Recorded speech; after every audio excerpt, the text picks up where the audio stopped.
Episode 9, welcome back to Price of Purpose. Breaking the loop today is what we're going to be talking about. And the quote is going to get us kicked off, and I'm excited about it. And so I'll read that, open us with prayer, and let's get into it. Let's get cracking. Today's quote is an Italian proverb that says, "We are born crying, live complaining, and die disappointed." If you choose it. If you choose. But we are going to be talking about the cycles and the loops that more times than not people, I myself, you, we've talked about, that we get caught in that lead to the same result consistently for people's lives. And at the end of it, we find people that continually say that I started out crying, I lived a life complaining, and I died, or getting to the end, being disappointed. And we don't want that. And that's what we're trying to explore. So, Jesus, thank you for this morning. Thank you for the chance to learn and grow. I pray that we'd be challenged, that we would seek your truth, your understanding, that we could see past the limitations of this world and think with a kingdom mindset that is not bound by the limitations we so often allow ourselves to get caught in. In your name I pray. Amen. Amen. What keeps us stuck in patterns that sabotage our future? One of the biggest things that I have done so often that keeps me stuck in a spot is by blindly believing whatever's put in front of me.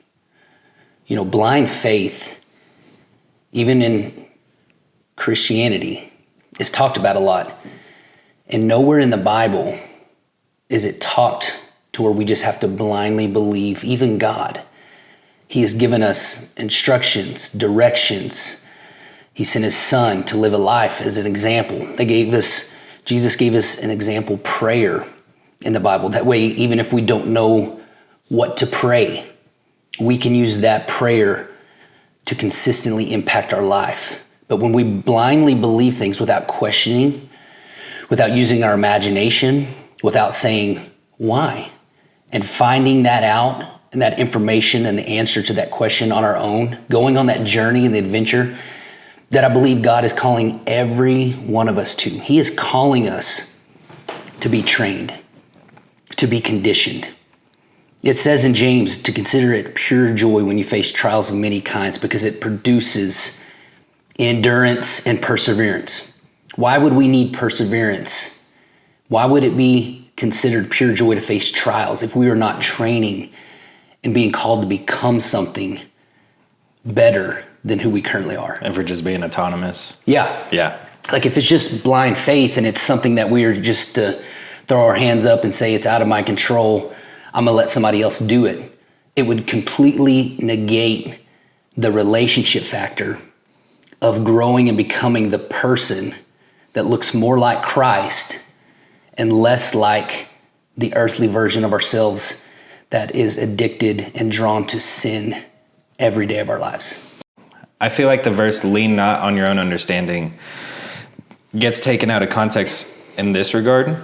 I've seen a lot of Christians use that verse as a way to not have to pursue farther or go deeper. Yeah. Almost like I'm going to blindly follow God because I'm not going to lean on my own understanding.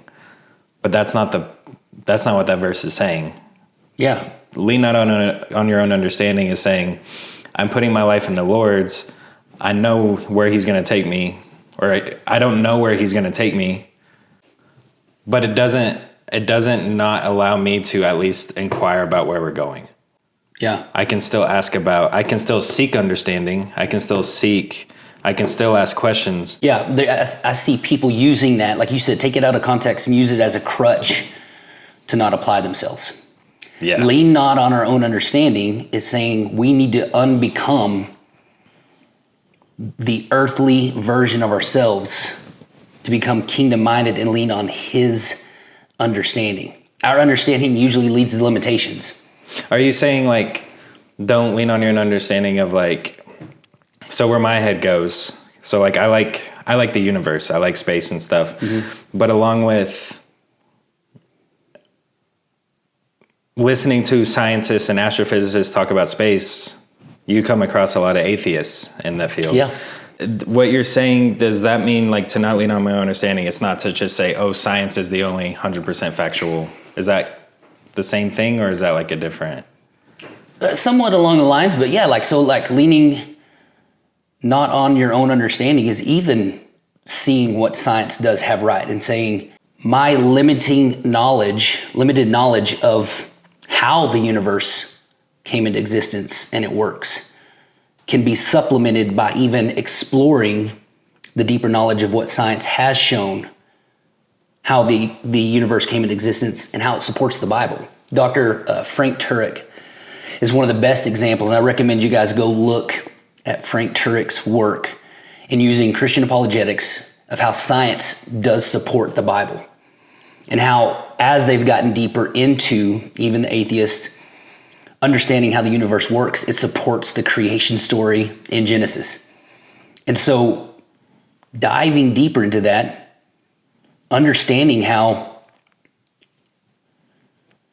most of the time when people see science and how the universe came into existence, they're expanding their understanding and not letting it limit themselves and being passive about learning those new things. The only thing that I see as they go deeper into the science side and they stay in that place of atheism is because their hearts aren't open to the fact that there is a God that would expect something from them, that would expect change, and ultimately a God that would hold them accountable to the areas they are still wrong in spiritually and wrong in their own understanding. Right. There's things that they don't want to surrender. So the accountable piece is huge, and for them giving up something they don't want to let go of. Well, because their status is attached to a lot of that. It is. But once again, that's leaning on their own understanding of what they think they can control and what they want to hold on to. And ultimately, if the Bible is true, which we believe it is, that's the limiting factor of staying stuck on your own understanding. It is holding them back from the bigger piece of life and ultimately salvation for their souls for eternity. Got you. Yeah. So you know, like the quote, or you hear parents say it all the time, but kids are sponges. Like, be careful what you say around your kids. Yeah. We talked about this just a while ago. Yeah. We both felt like we were sponges as kids. We went through that period of not being a sponge. But now, with this journey of challenging our understanding of what truly matters and what the true purpose is for our life individually and how it applies to everybody else, we have become more of a sponge now than even when we were a kid. Yeah. Because we realize that if we only buy into what our culture tells us, our families tell us, societal expectations, that's our only belief. We put a ceiling on ourselves and saying, hey, this is the system. This is what we buy into. Wake up, operate in the system, go to sleep, and wake up and do it all over again. And if we allow ourselves to believe that, it is a very limiting belief system. Yeah. But when we start asking why, and we start using our imagination, just like we talked about before, Jesus says that we are to have childlike faith. God does not have limitations. He is not bound by the constructs of the worldly system we live in. And to be able to believe in that, operate in that, dream in that, and say, hey, in my eyes and what I see, I don't see how that's possible. But when I lean on his understanding, I realize that with him, all things are possible. And that's why the Bible talks about that verse and possibilities through him. Yeah. Because we are bound by limitations. So that's something like I wrestle with too, because there's part of that absorbing so much, just constantly being a sponge to new information, challenging ideas. But then there's also the truth of how to be, like, since we're men, to be a man, we have to stand for something. We have to have values and we have to stand for this. So like, and I do think I'm maybe in a season where I'm really fine tuning what those values are.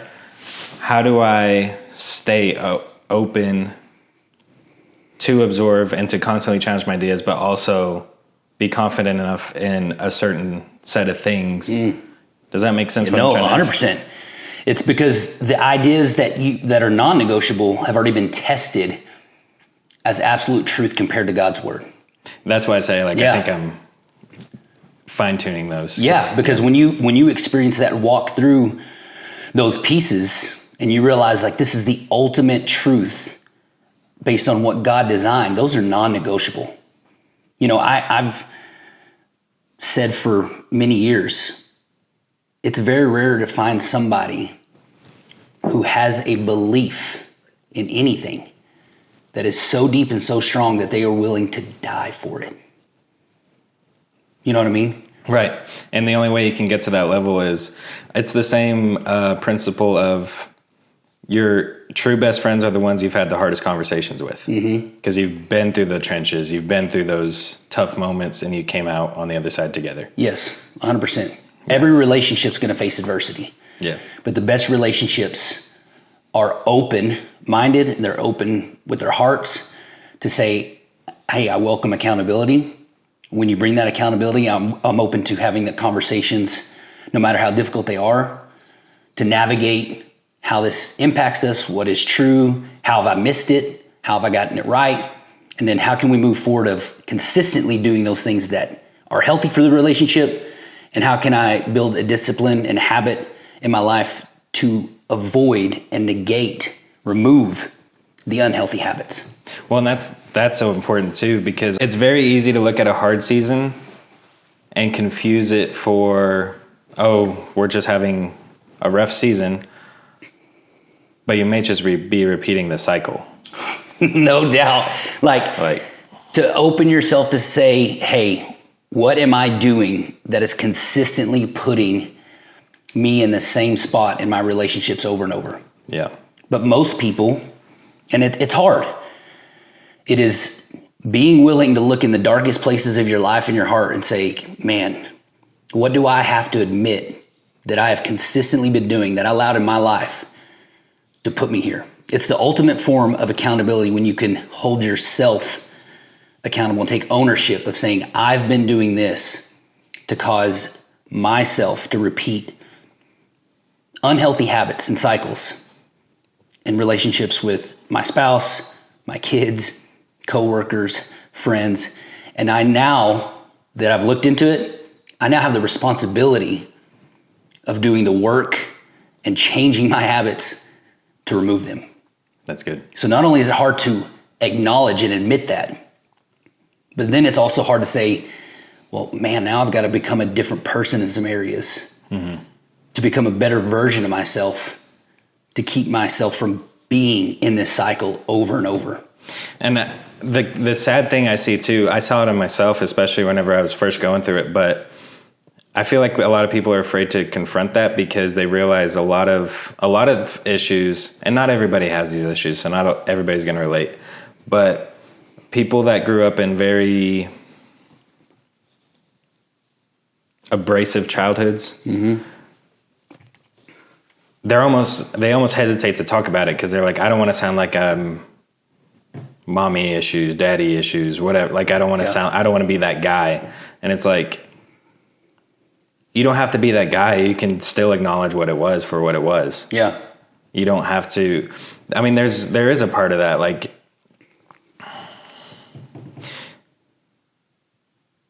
you shouldn't be afraid of what other people's judgment for the past that you couldn't control. Yeah. It's just a part of life. It's tough. It's what we talked about in the last episode, you know. You were dealt the cards you were dealt. It's just your job to play the best hand you can. But being honest and transparent is so hard because as soon as you bring those things up, it doesn't fit into the expectations of what people have for you. Yeah. I mean, your life's supposed to be, oh man, you work hard, you make a lot of money, you've got everything together. Oh, your family is put together and you've got the good looking couple and the kids and they They're always dressed up. You got pictures of them they're successful in sports or in band and choir, and they've got the good grades. And also, if you bring up those other things and you're transparent and you're honest, well, why would anybody want to admit that when you're trying to keep it together and produce this shiny image that you're just excelling at life? Right. That's one of the things that makes it so hard for people to face that, admit that, talk about it, because it doesn't fit the expectations of what you're supposed to be. You're supposed to be just excelling, succeeding. And you're supposed to have maybe already moved past that, not be repeating the past mistakes of what you were raised in. But what people don't understand is our brains are such a tricky machine. And there are things that are hardwired in our brains, and it is easy to repeat the things that you despise. And when you find yourself doing that, you can find yourself in a situation where I have done as well. It's like, oh wow, like I just sounded like my dad in that moment. And then it was in a way that made me feel insecure and scared as a child. And even though I felt that way as a kid, I repeated it to my kids. Yeah. Even though I didn't want to. But because of habits and cycles, it is crazy how easy those are to come to the surface when we don't address them and actually work through them. Yeah. Even if it's something we don't like. That's so good. How do you think the people who raise this shape the way we pursue our lives? The younger you are, it defines everything. As a kid, you don't know Anything. how to question, what to question, to even compare. Right. You know, comparison gets such a bad rap, and it depends on how we are comparing ourselves. If we are comparing ourselves and communicating in our own mind that we are lacking compared to somebody else, it's a problem. Right. But to compare and say, hey, this is what I've been operating and doing, and I feel like it's been working pretty good. But in comparison to this, could this be healthier for me as an individual? I see this person doing something really well, and I like the fruit it's producing in their life. You know, can I implement that in mine and even improve where I currently am? That compare and contrast in our lives to improve and grow is a great tool of being able to use comparison to help us evolve. But as a kid, we don't know. You know, having childlike faith, we are trusting our parents with everything that comes with raising us to be protected, safe, fed, sheltered, all those pieces. Yeah. And so when they raise us, we do inherit the best version of themselves. Yeah. And when it comes to accountability, the best version of myself for my kids is whatever I've been willing to put in, face, all the giants in my own heart, in my own mind, that I've been willing to say, you know what, hey, I've allowed you to hang out and push me with fear to make terrible decisions for many years. No longer am I going to allow that to happen. That's good. And when I face those giants myself, I can now grow and become a better version of myself, and my kids benefit from it because they begin seeing that demonstrated in my life, and it helps them understand, okay, I've seen the evolution of my dad do certain things. I saw a distinct shift to where he was kinder, he was more patient. He did a good job of answering my questions and spending time with me, really explaining how life works and why, as a family, we do certain things. So that when they become an adult, they say, hey, that's my responsibility now to confront. I saw my dad do it. It was uncomfortable at times. He had to apologize to me for things, but since he apologized, I saw him take accountability and ownership of the things that he was trying to break in his own life, the cycles and loops that he was stuck in. And since they saw that example, they know now that's my responsibility. That when I've allowed habits to negatively impact the people around me, I have to take time, confront them, ask questions, lean on people that have gone before me. Maybe I got to call my dad. Dad, how did you do that? Like what made you make that change? And then that's when I can sit down and say, hey, it's not easy. But that's why you honor your mother and father. That's why you have the command from God to be respectful to your elders. because they can give you the answers to life. God lets us cheat when we take the test of life. You can phone a friend and you can say, hey, have you ever faced something like this? And your grandparents, or maybe your pastor at your church, or one of your elders, they can say, yep, I've been there. Yeah. This is what I chose. I chose answer C, and it blew up in my face. And you're probably thinking about choosing C as well. And I'll tell you why it's not a good answer to choose. And how I learned later in life that A is actually the correct answer. And if you choose it, you will not have the same regret I do now for consistently trying to force the answer C. I had a teacher my senior year that I wish I had in 8th grade. Because in the 8th grade, I had a teacher tell me I was a waste of time. So that negatively altered my perspective on school entirely. But I had a teacher in my senior year tell me, because I was borderline failing the class just because I wasn't trying. Because you thought you were a waste of time. Right. Yeah. And it was senior year, who cares, Yeah. you know? Yeah. So it was, but this teacher told me one time, he said, dude, if you would just try, I would pass you guaranteed. You know, like, yeah, that's all he was looking for. And like I said, I wish I had him in the 8th grade because it definitely would have shifted that trajectory. Yeah.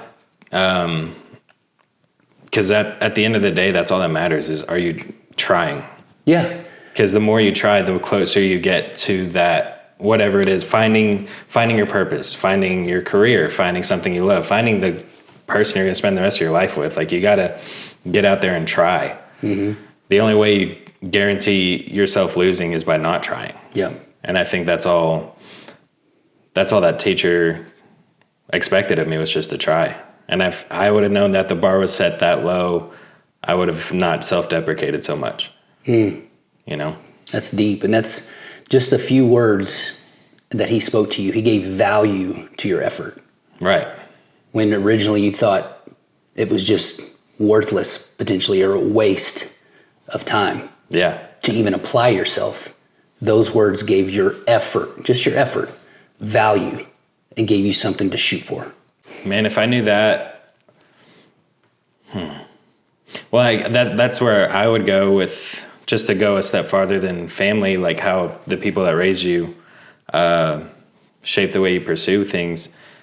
Yeah, man, like, teachers are so important too. Like, I feel so bad for teachers going through post-COVID right now. Like, it's got to be a hellscape right now. Because they do, man. Like, and I feel like when I had that teacher tell me I was a waste of time, suddenly I saw every single teacher look at me that way. Because you allowed yourself to believe it. Yes. But if I would have had that one teacher that actually believed in me sooner, I believe I would have seen things completely different.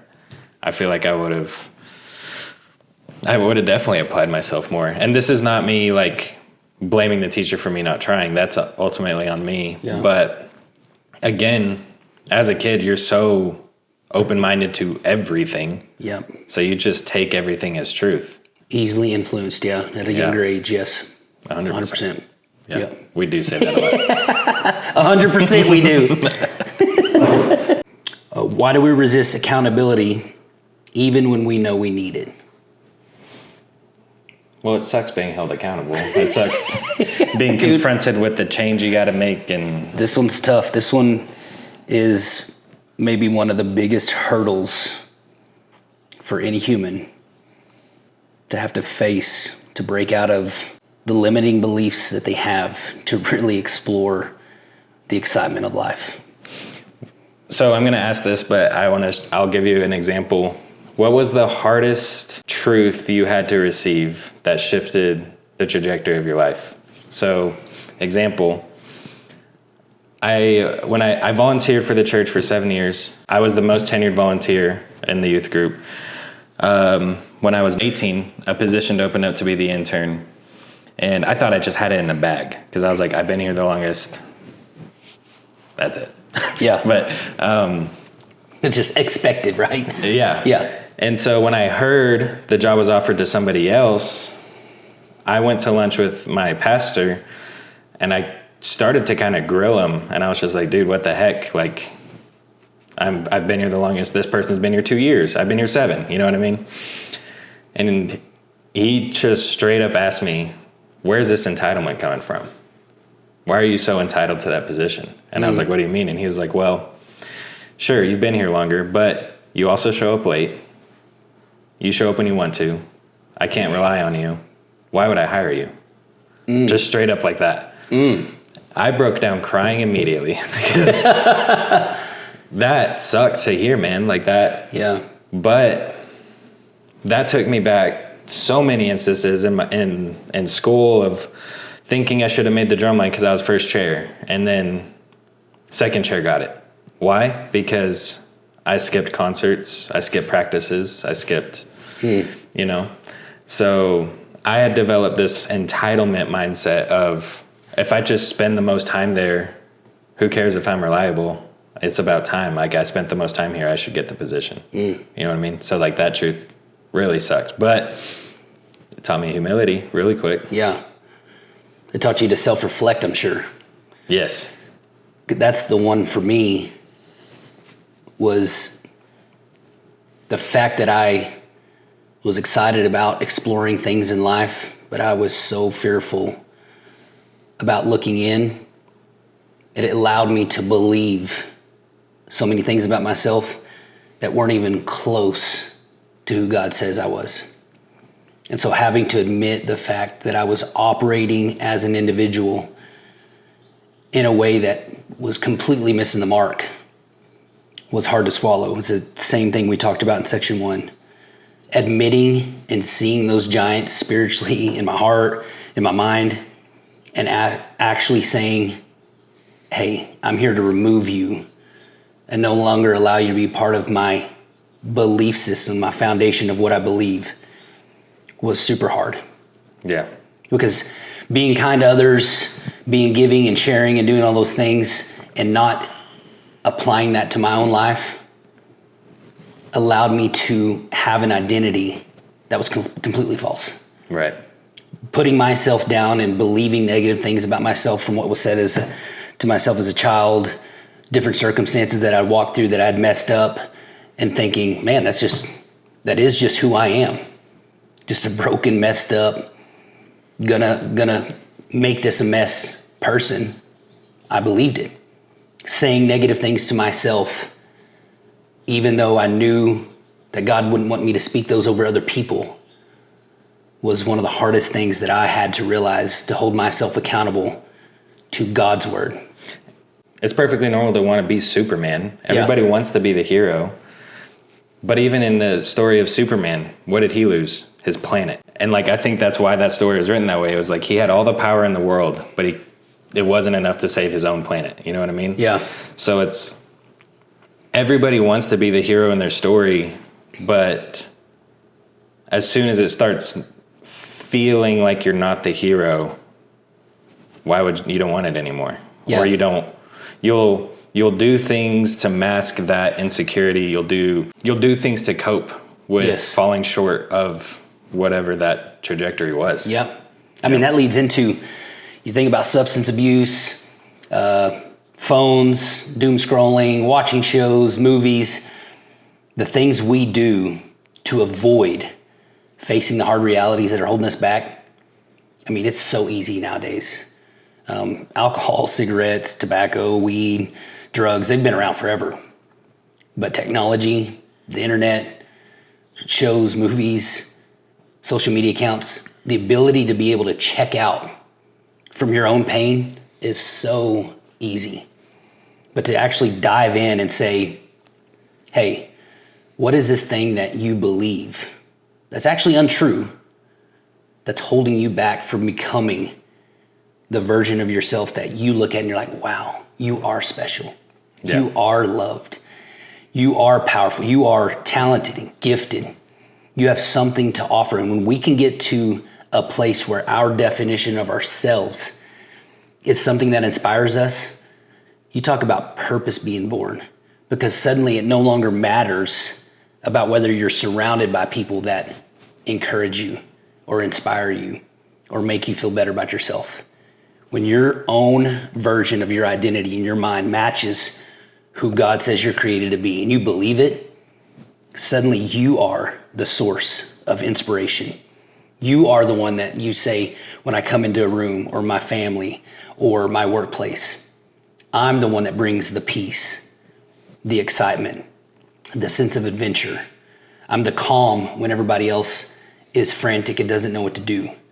Because regardless of my circumstances, whether I have a lot of money, a little money, whether the world's on fire or everything is going good in the economy and everything with the countries, there's no wars, it doesn't matter. Because I'm grounded in the basic understanding of who I am. And from that place, I can operate from a source of peace and understanding because it matches who God says I am. And just because it was hard to obtain doesn't mean it's worth keeping around.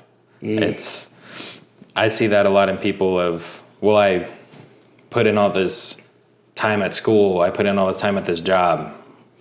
Doesn't mean it's worth it. You think, dude, the longer you get exposed to something, the deeper you dig in, it is hard to sacrifice that. We talked about Paul in church this weekend. We're actually going through a series, and Saul, who he was as a Pharisee, he went from murdering Christians to believing something so much that he was killing people because they opposed his view. And when he it was a pretty violent bumping into. Jesus blinded him on the road to Damascus, had his name changed, such a transformation that he had a new name, but he had to surrender everything that he had built his life on. He was so convicted of what he believed that he was killing people over it. And to say, man, I'll give all that up because I now realize there's a different version of the truth that actually matters, that's actually real. And I have to admit that. He had to hold himself accountable and say, I was wrong. And he jumped wholesale into the actual truth and surrendered everything he had built up for himself in this life leading up to that point. Suddenly I feel less bad about myself.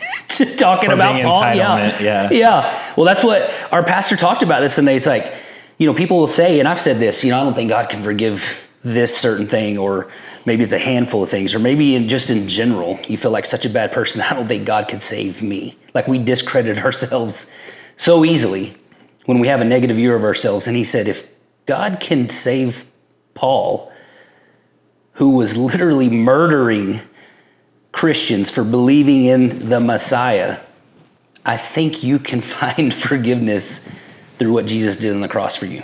God transcends the ego. Because we talked about that too, how your ego is commonly portrayed as a thing that says, like, I'm going to belittle everybody, or I'm better than everybody else. But it's also the other side of that too, where it's, I don't deserve this. Yep. It can go both ways. Yeah, because I thought I was being humbled by putting myself down. Right. Acknowledging my flaws and that I was just this broken person who consistently messes things up. And it was ultimately saying my idea of myself was more accurate than God's definition of who I was. Yeah. That's ultimately what I was saying. And I had to come to grips with that, of saying, and it helped me let go. It helped me surrender that, of saying, well, I didn't realize I was doing that, but I definitely don't want to say that my version of my life in my own mind is more important than what God says I am, or that it's more accurate. Right. So it made it easy to surrender when I began to compare. I'm saying this about me and God's saying this. Well, who am I going to choose? Yes. And suddenly it made the choice really easy. Now, it was still hard to navigate that, learn new habits, learn to walk in those things that I was gifted through what Jesus did on the cross. We get his righteousness, his faith, and it was a gift. He paid for it, and he paid dearly for it. And by not accepting that, I was discrediting all the pain and suffering he went through on the cross. And when you put it that way, it's like, okay, I need to give this up real quick. Because Jesus, I'm thankful for what you did on the cross, but since I wasn't accepting it, I was discrediting that, and I don't want to do that. I always, when I thought of God that way, I looked at, I had the angry parent complex for God. Yeah. Like it felt like everything was a shouting point, kind of thing. So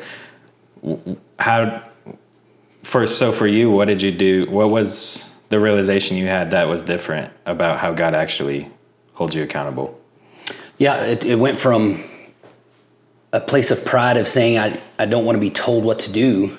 That's part of our complex as humans. Like, we want to be our own God, and say that he's not being a mean parent. He's actually given wisdom about what's beneficial for me in my life. So yes, I can say no because I want to do something else. I want to control my own life, but realizing it was for my benefit instead of what it was taking away from me. It's all about perspective.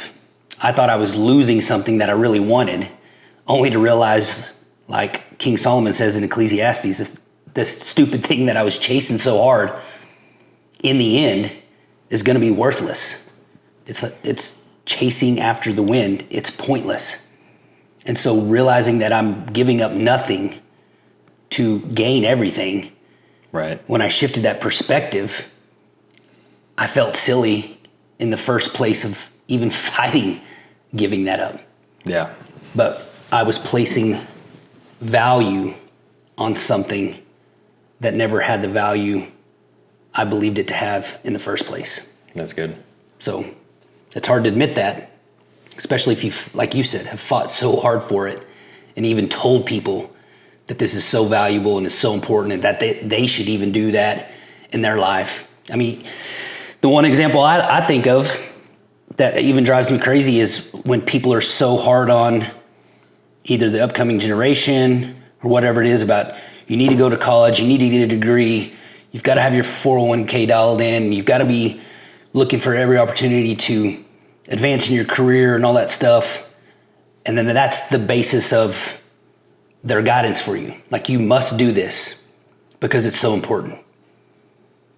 Now, if some of those things apply to you because it's beneficial to your family and you have a bigger purpose outside of just it's expected of you, that's fine.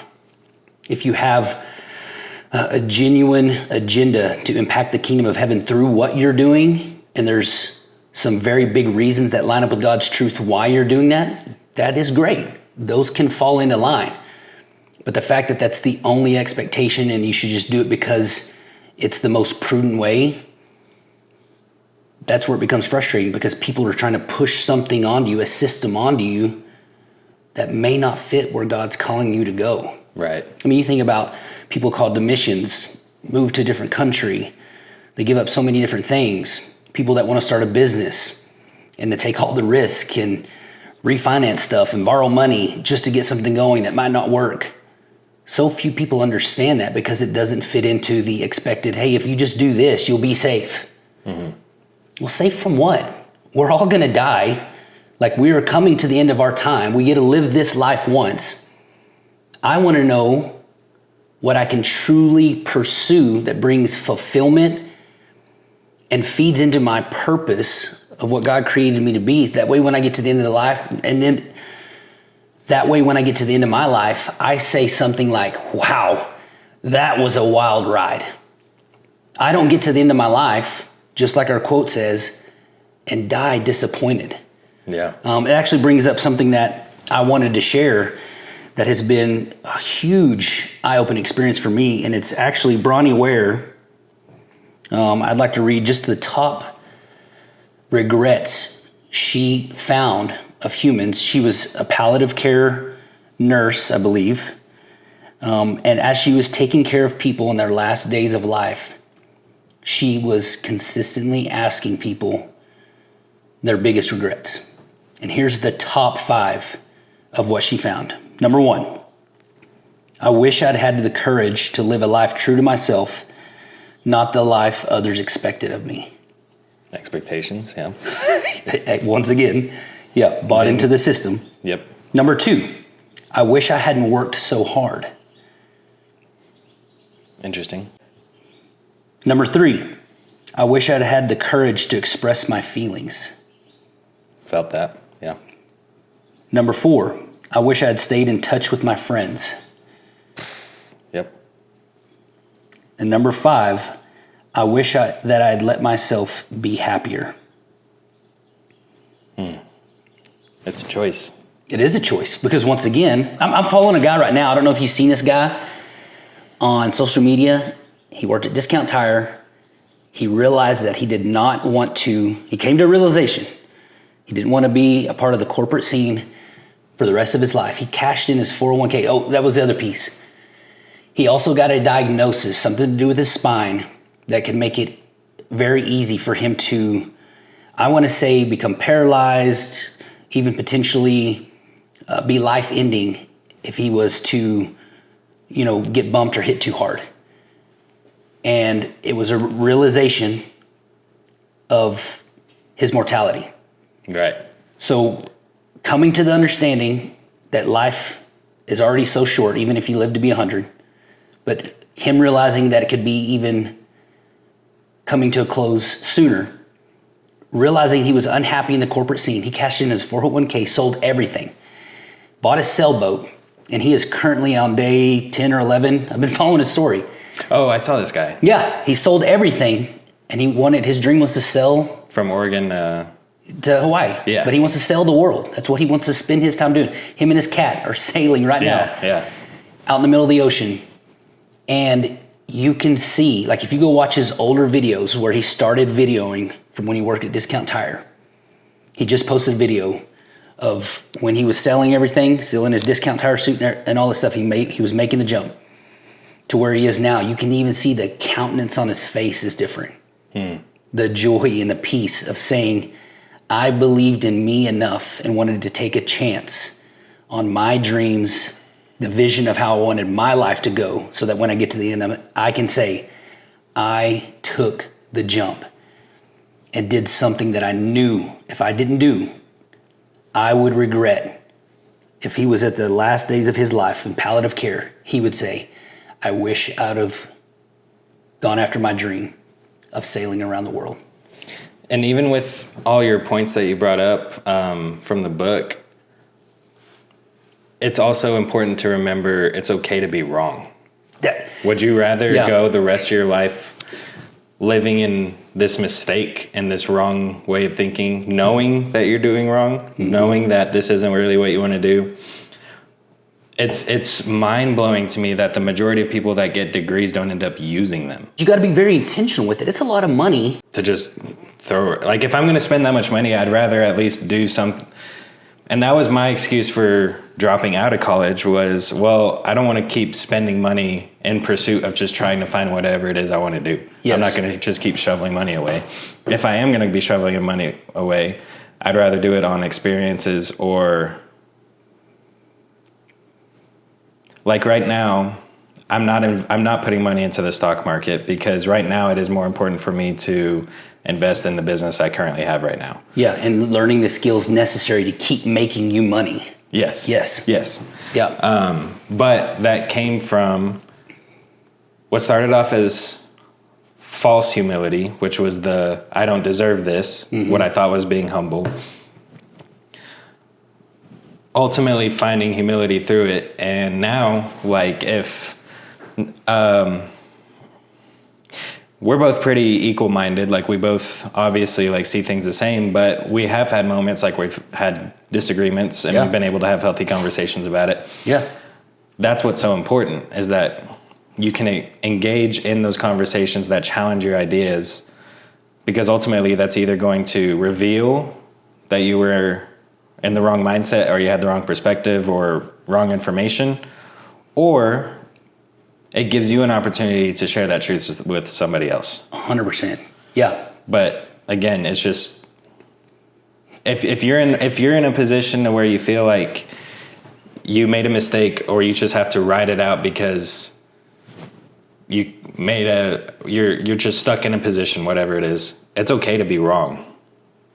Fix it today. Like, you don't have to ride it out.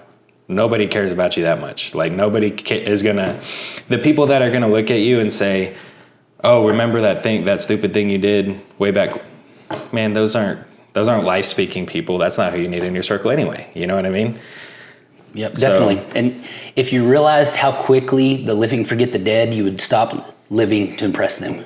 Yeah. And that's one of the battles we have to face as humans. Yep. The fruit that was produced in my life, facing the things that I had wrong, has made me hungry, so hungry, to now check and test everything I do, because being okay and being comfortable admitting I'm wrong now makes me want to find out any other limiting belief or false belief I have in my life, because I know as soon as I confront that and invest in something that's actually true and better, the version of myself I'm going to be after making that change and surrendering that false belief gets me excited. Yeah. If we begin to realize what it will produce in us, being comfortable admitting we're wrong, we will create that as one of our best habits of holding ourselves accountable and saying, you know what, I'm putting this under the microscope, because if it's false, I'm kicking it to the curb quickly.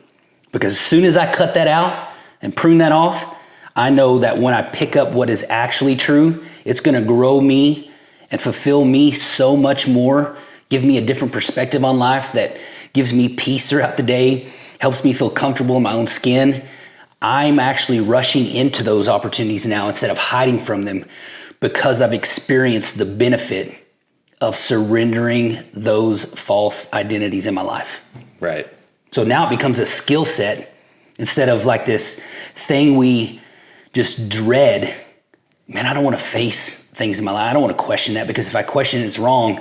Oh, what's that mean? What's other people going to think? As soon as you navigate and get rid of all that crap, you'll say, yep, this one's the next one I'm testing, because as soon as I test that and get rid of it, great. I'm going to grow and become better as a person and see life in a much richer state than I have before. Right. I'm going to be ready to let those things go. So like even with college, we talked about, if college is something like if there's a degree that's offered for you that you're saying, man, I want to do this for the rest of my life. This sets me on fire. You know, maybe it's working with kids and you liked going to the dentist as a kid, whatever it may be. And man, I can only imagine how fun it would be to just work with kids every day, work on their teeth. I'm very intrigued of the science behind it and the skills necessary. That investment is worthwhile. It doesn't matter what college costs. At that point, if that's a dream of yours, it's worth the investment. Just like if you want to start a business, the sacrifices and the money it's going to take to buy land, pay the architects, build the building, and then operate a successful business, that investment in risk is worth it. Yep. But as long as it sets you on fire and it's you can just feel it in your bones, everything is on the table. But make sure you're doing it from a place of purpose. It fits your identity of who God created you to be, and you know why you're doing it. Right. If you don't know why, you were just told that this is just the right way to do it, and you haven't asked why, it may not be a fit for you, even though they think it's such a prudent way to go. Yeah. You have to question those things.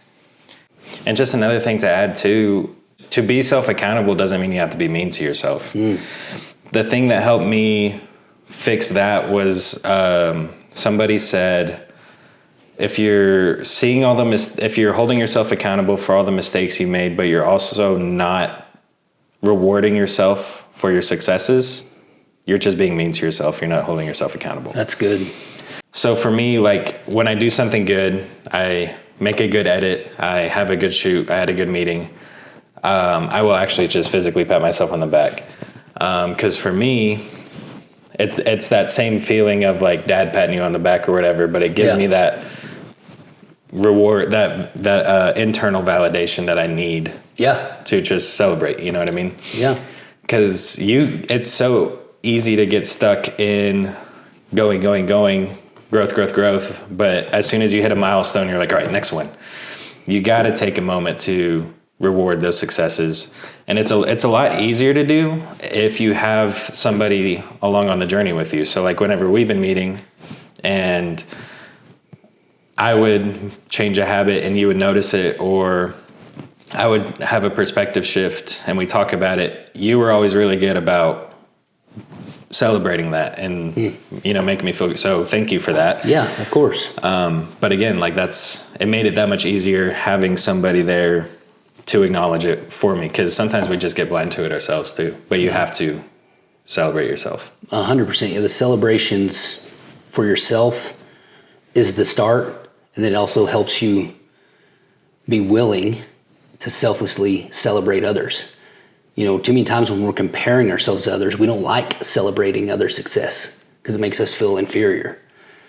But when you're good at celebrating yourself and you're doing the inner work and you're acknowledging, getting rid of the things that are limiting beliefs, and you're actually recognizing your own identity for what it is and for who God says it is, and you're celebrating yourself, you realize, man, they're doing the same thing and they're having some of their own light bulb moments where they're coming into the understanding and truth that's going to shift their perspective and open their mind to so many bigger things in life that are rich and fulfilling.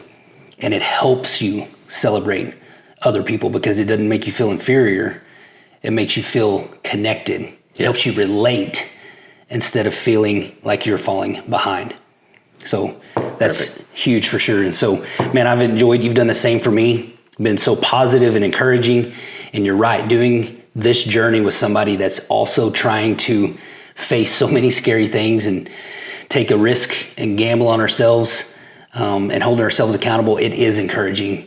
It helps create a safe space, and it's rewarding to not only celebrate your own stuff, but celebrate the others, and we can have a celebration together. So self-accountability is one of the best forms of love you can give yourself, because when you don't look at it as a threat, you realize that when you hold yourself accountable and you remove those things that are actually holding you back and convincing you you're somebody that you're not, it's actually a form of love that helps you grow into enjoying who God created you to be.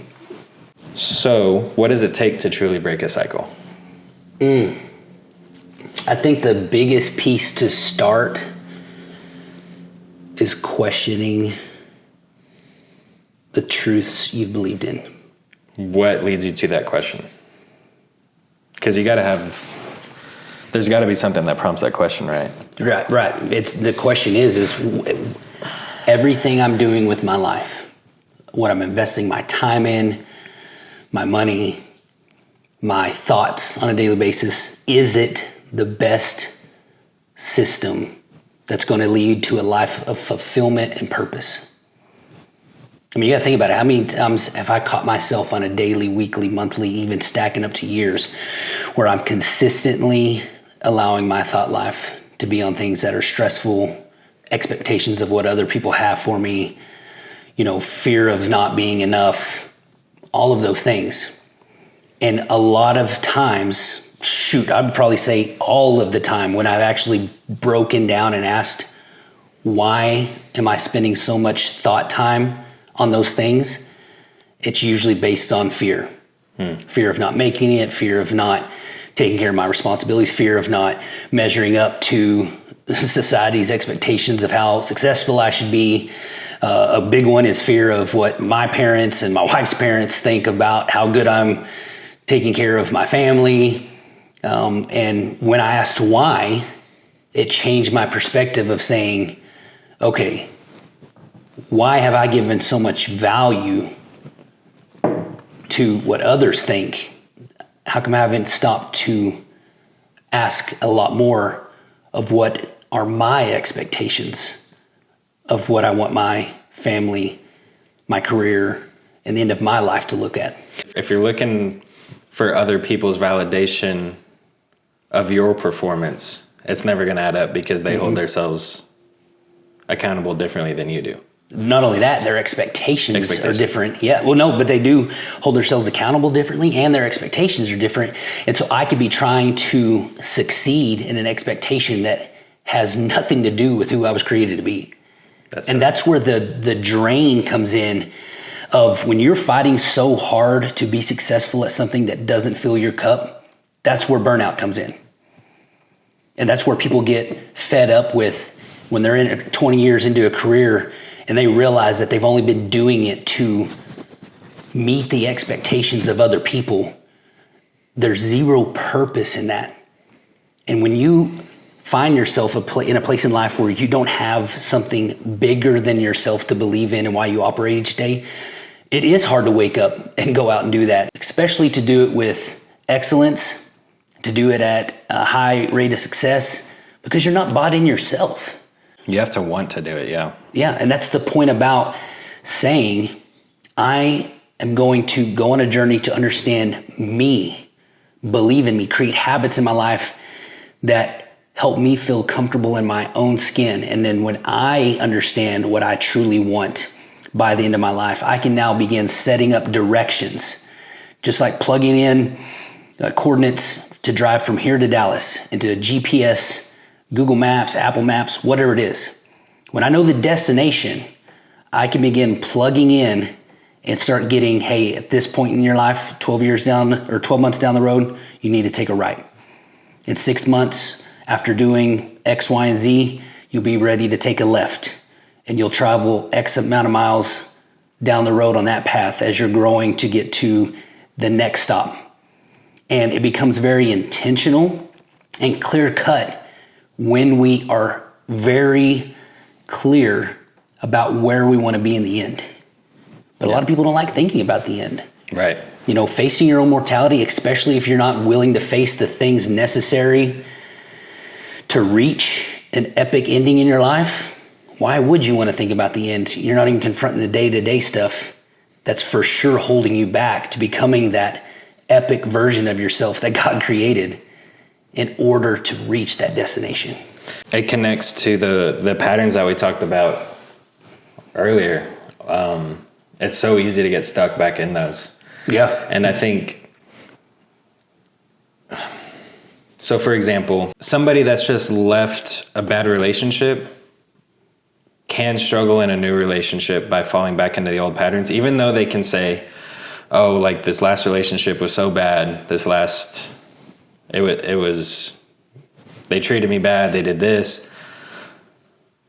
But going into a new relationship, it's very easy to fall back into those same habits that you were in that bad relationship.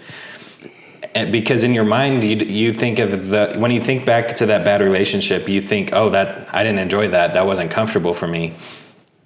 But you actually end up finding comfort in those habits and those responses and those expectations. So that it's really hard for people to look at that and say that they're actually comfortable living in those bad routines and those bad habits, but that's what it is. You can get comfortable in those bad cycles. And it is uncomfortable to break those. Yes. That was, I just came to that realization 2 months ago. I was talking to one of my mentors and another business owner, but I was wrestling with that very thing of just being uncomfortable for so long. I feel like I've had to be, every day is a battle. Every day I'm having to try something new, challenge myself in a different way, and it's exhausting. But the conversation was, when it was really that conversation of when do I get to the part where like everything's fine, and their answer was, oh, you don't. Yeah. You don't. You have to stay hungry. Like you have to, if you want to keep learning, you're asking to be constantly uncomfortable because you're constantly challenging your ideas. It's just because I carry it well doesn't mean it's not heavy. Right. And I think that's ultimately, like, that's something that we've talked about too, is it's how you carry it. Mm-hmm. Christ calls us to carry our cross every day. And that doesn't mean to complain about it. That doesn't mean to, it means how can you carry your cross and still love others, still be kind to others. Switching topics a little bit. I had this thought this week. How often do you think people confuse their next chapter with just a repetition of the same cycle they've been stuck in for years? A lot of people will change their circumstances and feel like they're moving on to the next place. But if they're not addressing the things internally, they're going to repeat the same cycle in a different spot. Changing your environment doesn't change the habit. It's from the inside out. And you talked about how, yes, it is hard. It is a cost to consistently be challenging our truths, holding ourselves accountable, learning and growing. But there's a cost to staying comfortable and staying in a safe, what you think is a safe place, just because it's easy and comfortable. There's a cost either way. So there's a cost to growing and developing and having to develop that endurance to be able to handle the constant growth and change. But being comfortable, even though you don't have to feel like you're carrying as much on a day-to-day basis, the amount of confrontation, being confronted with the truth as the years go by of how much you're missing out on because you refuse to get out of your comfort zone, that cost will keep growing and grow. It's almost like an investment account. It grows exponentially and multiplies. The regret and the realization of, since I stayed comfortable, I missed out on all the opportunities to be the version of myself I needed to be for my family, for my spouse, for my coworkers. I never developed the courage to speak up when my coworker was going through that circumstance in their life, and they opened and shared to me, but I didn't have the boldness to walk alongside them and speak life into them. I felt like I was too busy, or I wasn't selfless enough to dive in because I didn't develop those skills. There's a cost either way. Yeah. And I would much rather pay the cost of having to change and grow on a day-to-day basis. And like you said, somewhat feel like I'm always a rookie at everything I'm doing because I'm going into new areas of my life. But I believe, I know they said it never gets to a point where you feel like everything's okay, but there is a certain aspect of the longer you do it, you almost become efficient and comfortable in handling adversity, that it no longer feels as heavy. Right. You know what I mean? It doesn't get lighter, you just get stronger. Yep, you get stronger. But that's the reward of paying that price. And, there's a simple quote, and it's 100% true. Changing things grow, and growing things change. And so if you want to see growth, you've got to make changes. Yeah. If you don't make changes, don't expect growth. Yeah. No, that's so good. I feel like this topic specifically is hitting me really hard just because, like we talked about before we started rolling, like I feel like in the past 2 weeks, I've really acknowledged the cycle I'm stepping out of, the cycle I'm breaking, and stepping into this new, I hope it's not another cycle, but you know what I mean? It's stepping out of that old cycle and thinking about what does it take to break it. Man, it takes... Yeah, what's a habit that has helped you make this jump into the next cycle or this next place in your life? So like what you said, everything you said, for me, I also needed those positive influences in my life to healthily compare myself to. Yeah. So when I was single, I would go to you and I would say, Jeremy's a good father. Like, what are some traits you have? I would ask you questions about that. Like, I would look at how you raise your kids. I would look at how other fathers I respect, I would see how they raise their kids. I would look at even mothers, what makes a good mother. And luckily, the Lord has placed 4 ladies in my life who I would call my spiritual mothers. You know what I mean? Yeah. They've especially it's so crazy, man. It's so crazy. In the moment that all fell apart, all these women stepped up for me without even prompting. I know God had his hand in that, just the way they came into my life so lovingly, aggressively. Yeah. That's a good way to put it. I like it. But, breaking the cycle, man, it's every day's a battle. It feels like constant imposter syndrome. Mm-hmm. It feels like constantly having to check myself, having to constantly check my perspectives, because you are in that. Rewiring your brain is so difficult because when you start rewiring your brain, you start letting go of those old habits. But then for me, I explained it to my wife that it literally felt like I was suspended. Like I was kind of floating in this abstract space of now I don't know what to do. Because I had been doing this thing for so long to either cope or to mask this insecurity. And now that I've let go of it, now what do I do? And that's where I've leaned on her, or leaned on my mentors, or leaned on you to point me in the right direction, or just to give me some framework to work with. So acceptance and humility. For me, I had to have those positive influences in my life, seeking wisdom from those positive influences. And then also remembering, man,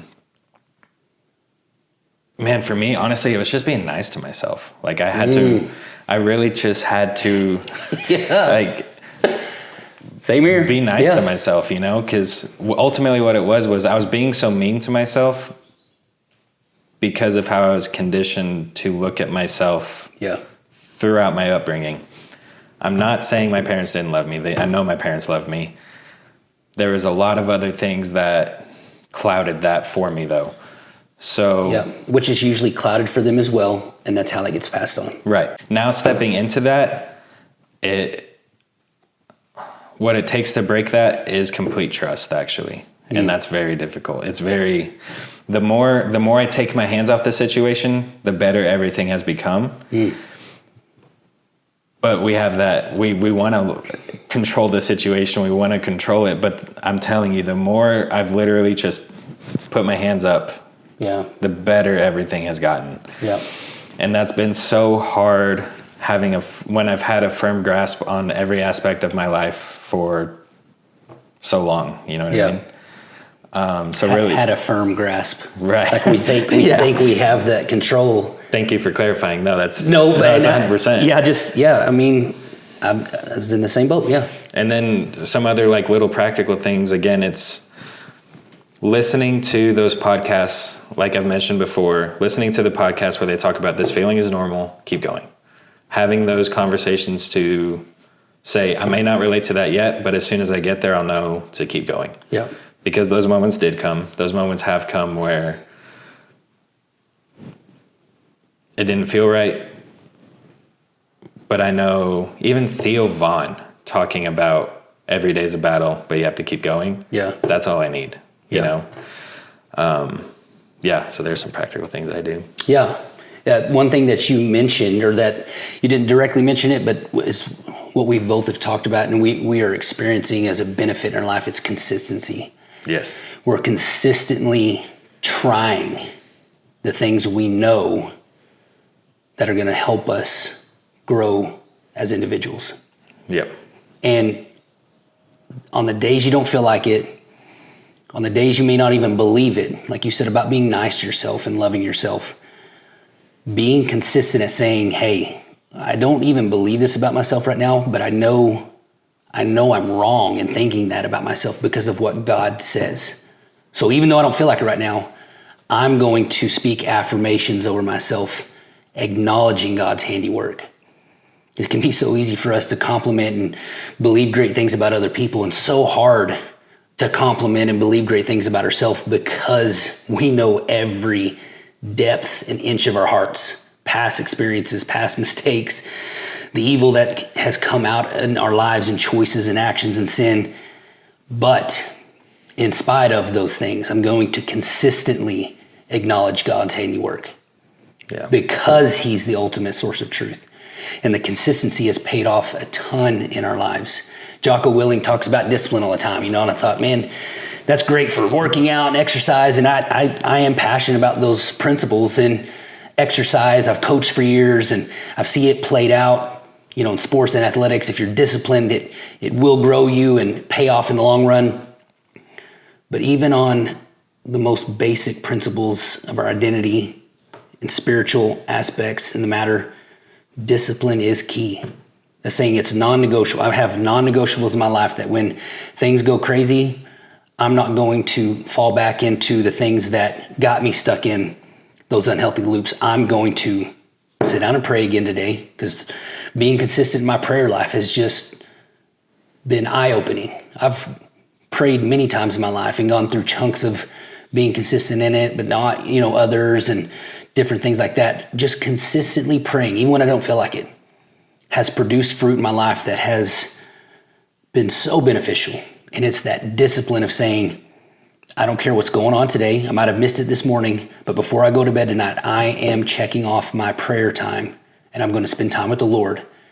That discipline and having non-negotiables about the most important things in my life have just paid dividends. So practically, just consistently showing up for yourself and what matters most in your life will produce fulfillment that nothing else can. Can you have discipline without a vision? I mean, how can you? Just like we talked about plugging in a destination in Google Maps. How can you have consistent directions if you don't know where you're going? I think that's the difference between being mean to yourself and like self accountability. If you're calling it discipline but you don't have a goal, you're just beating yourself up for no reason. Yep. So, because what are you even aiming at? Exactly. Yep. No, that's a good point. I'm with you. I don't think discipline can exist, in the truest form without vision. So we've been talking about the difference between our vision and God's vision. Mm-hmm. So when we talk about discipline exist without vision, whose vision are we looking at? What does that mean? If I have the vision that I want to be healthy by the time I'm 60, that means I got to start working out, right? So I have that vision. So like there's that. But how does that look in the kingdom mindset? So I wholeheartedly believe that, ultimately God will intervene or give us specific directions. But I think he's impressed stuff on our hearts from birth. Just like our fingerprints are different and they're unique to everybody. Everybody has their own unique talents and gifts, things that make them feel alive. And I believe as long as you are pursuing those things and you're doing it in a way that honors the Lord with character and integrity, and you're doing it in a way that recognizes the greatness of his creation in yourself, you can pursue those things as long as they're not directly against what he says in the Bible. You know what I mean? If you're very passionate about working out and exercising and if you want to become a personal trainer, or if you want to create an entire channel on social media that inspires and helps others to pursue their fitness goals, I believe God's put that desire, that talent, and that ability in you from birth, and you can use that to honor the kingdom and to advance the kingdom. It's, once again, starting from a place that says, God, no matter what it is, I want to do it in a place I want to come from a place that every action, every thought, every word honors you everywhere I go. And no matter what I'm doing, I want it to bring you praise and glory. Yeah. And when we get from that place where we're operating from that foundation, as long as you're not selling drugs or, into human trafficking, illegal stuff, of course, that once again goes directly against God. Yeah, 100%. And his characteristics, then that's the point. Like, forget what anybody else says. If it's on your heart that much and you're that passionate about it and you can do it to the glory of God, start now. Believe in yourself, take a bet on yourself, and start now. And in my experience, by pursuing that, the things I needed to be confronted with were placed right in front of me. I didn't have to go search for it. They just presented themselves. Explain that. Okay, so I was in a relationship, and then as soon as I turned my heart back to the Lord, all these questions just came up in my head, and I fought off a lot of these questions because I probably knew what the answer was going to be. But ultimately it led to her asking me those, like, a question that it was like, well, now I just have to ask this. You know what I mean? Or you were trying to run from it, but you couldn't because of what you were pursuing. Yes. With the Lord. Yeah. And I do believe, I see that as God playing a role in that, which also plays into the law of attraction like we talked about, because I was focused on these things. I knew these things, so those things gravitated towards me. Yeah. That's what I mean whenever I say I was confronted with those things, whether I realized it or not. Yeah. And I think that was the best thing that entrepreneurship gave me, because especially that first year starting off, you go out, you're putting yourself on the stage, you're saying, this is what I got to offer the world, come look at me, But me being up on that stage, I realized how much work I had to do. So like I was just confronted with, okay, you're faking to all these people. You're only searching after money.